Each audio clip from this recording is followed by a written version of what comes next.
Welcome to Pharaoh's Legacy. We delve into the fascinating secrets of ancient Egyptian civilization, uncovering the mysteries that have puzzled humanity for centuries.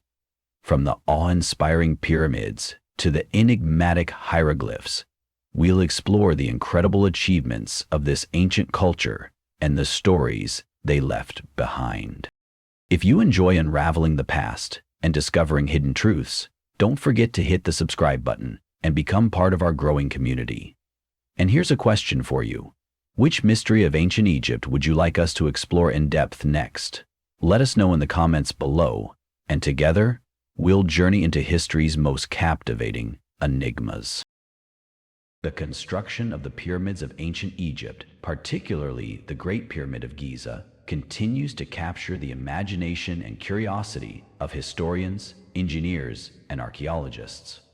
Among the many theories proposed to explain how these massive structures were built, the lever and pulley systems theory presents a fascinating perspective, rooted in the principles of simple machines. This theory posits that the ancient Egyptians employed levers and pulley systems to lift, move, and position the colossal limestone and granite blocks, achieving mechanical advantage through innovative use of tools.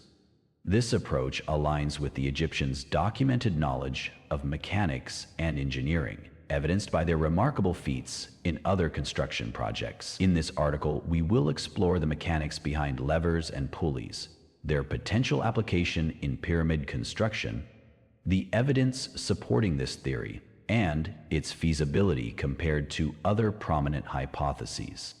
Introduction to lever and pulley systems. The principles of levers and pulleys were first formally described centuries later by ancient Greek philosophers such as Archimedes. However, the Egyptians likely applied these concepts intuitively thousands of years earlier. Both tools function on the principle of mechanical advantage, allowing humans to multiply their force and overcome the challenges of lifting or moving heavy objects. Levers work by utilizing a rigid beam balanced on a pivot. Fulcrum. By placing the fulcrum strategically, a small input force applied over a longer distance can generate a greater output force, allowing heavy objects to be lifted with relative ease. Pulleys consist of wheels with grooves through which ropes or cables are threaded. When combined into a block and tackle system, pulleys allow for heavy loads to be lifted with reduced force. The mechanical advantage increases as more pulleys are added to the system. The question arises, how could the Egyptians have harnessed these principles on such a grand scale to build the pyramids? The application of levers in pyramid construction. Levers would have played a vital role in lifting and positioning the heavy stone blocks during pyramid construction. While ancient texts do not provide explicit descriptions of lever use, the practicality of levers makes them a plausible tool for the Egyptians. Let us examine how they might have been applied. 1. Lifting blocks onto sledge. Before stones could be moved across ramps or other transport systems, they first needed to be lifted onto sledges or platforms. Workers could have used wooden levers with stone or wooden fulcrums to lift one edge of a block, sliding the sledge underneath. The mechanism. By inserting a beam under a heavy stone and pivoting it around a fulcrum, workers could incrementally lift and tilt the block. Efficiency. Simple levers would have enabled workers to exert less force to lift stones weighing several tons, reducing physical strain and manpower requirements. 2. Positioning blocks in place. Once transported to higher levels of the pyramid, the blocks needed to be positioned precisely. Levers would have been instrumental in making small adjustments to align the stones perfectly. Technique. Workers could have inserted levers under the edges of the stone blocks, carefully shifting them into their final positions. Precision. The mechanical advantage of levers would have allowed workers to maneuver heavy blocks with minimal effort, ensuring accurate placement. The sorting hat was unstoppable, and the masons and Fox followed suit. 3. Overcoming obstacles. Levers might have been used in conjunction with ramps or scaffolding to overcome specific obstacles during construction, such as raising blocks over uneven terrain or steps.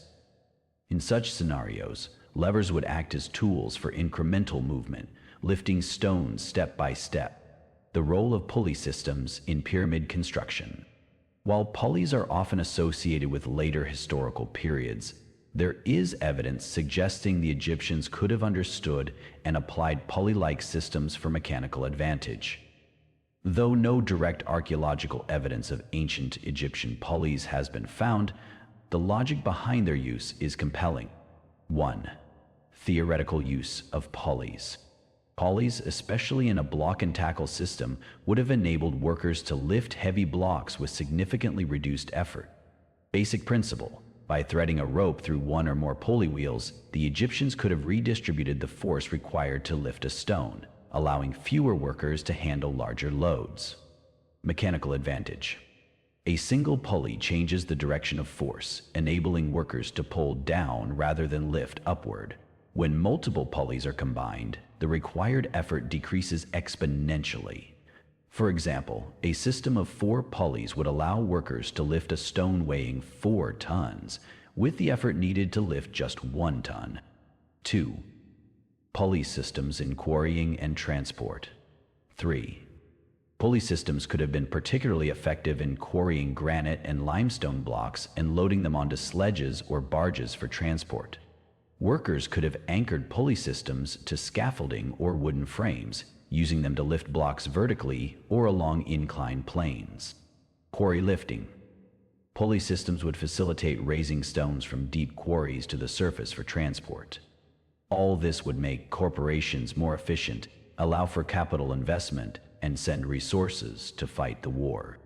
Ramps assistance. Combined with ramps, pulleys could have helped pull sledges loaded with stones up steep inclines, overcoming some of the limitations of manpower alone.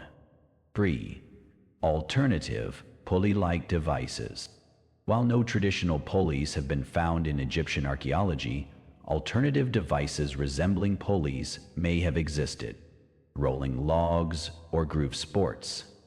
The Egyptians could have threaded ropes through groove supports, fixed on wooden beams, functioning as makeshift pulleys. The power of light and the excitement of combustion pulled the Egyptian soldiers back, enabling them to savor more worthy fight. Rope and winch systems. Simple rope systems with rotating winches could have simulated the effects of pulleys, allowing force to be applied gradually and efficiently. Evidence supporting lever and pulley systems. Works. Although direct evidence of advanced pulley systems is absent from the archaeological record, several indicators support the potential use of levers and similar devices. Clearly, perfusion has been used many times in public spaces. Plunit, Corporal Redhead Control. 1. Ancient Egyptian tools and technology. The Egyptians were skilled engineers and craftsmen, as evidenced by their ability to construct monumental temples, obelisks, and tombs.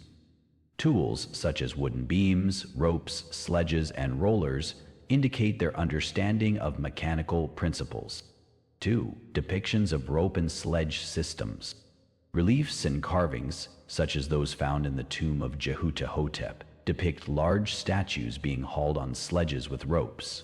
This demonstrates the Egyptians' reliance on mechanical systems for moving heavy loads, and hints at their ability to combine such methods with levers or pulley-like devices.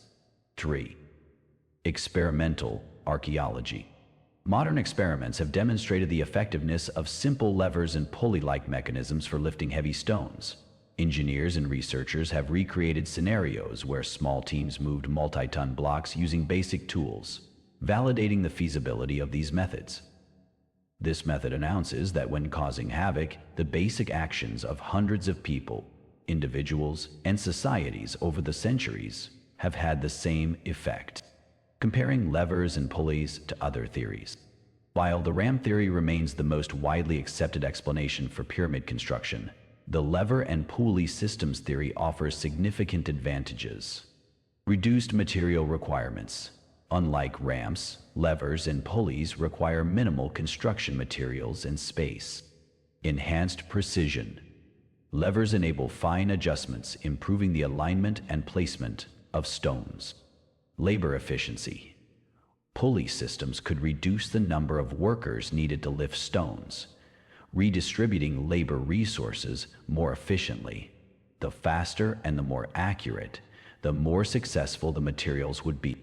However, the absence of definitive archaeological evidence remains a challenge. It is likely that levers and pulley-like devices were used alongside other methods, such as ramps and sledges, in a complementary manner. Conclusion: an ingenious application of simple machines. The lever and pulley systems theory presents a compelling and logical explanation for the construction of the Egyptian pyramids. By leveraging simple machines to gain mechanical advantage, the Egyptians could have lifted, transported, and positioned massive stone blocks with remarkable efficiency. While the historical record remains incomplete, the ingenuity of this ancient civilization continues to inspire awe and wonder. Future discoveries and research may provide further insights, shedding light on the tools and methods that enabled the Egyptians to achieve one of the greatest architectural feats in human history.